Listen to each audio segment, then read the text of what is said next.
So, when you're doing research, what methods do you like to use? Generally, I use qualitative methods and I'll use mixed methods, but obviously if I need to, I'll use some sorts of quantitative data gathering just for getting baselines, etc. So, why do you use these different types?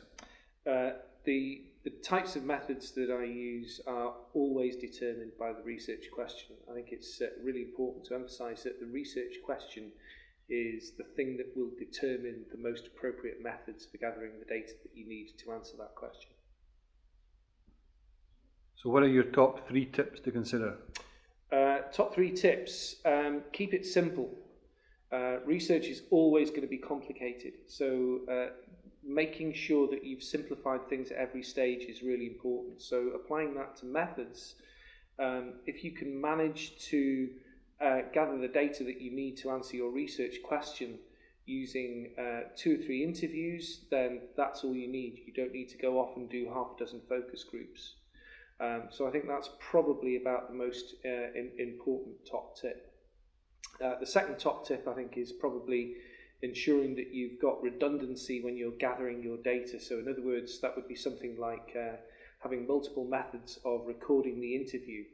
The interview is a one-shot deal. You can't ask somebody to stop and then come back a little bit later and do the interview all over again.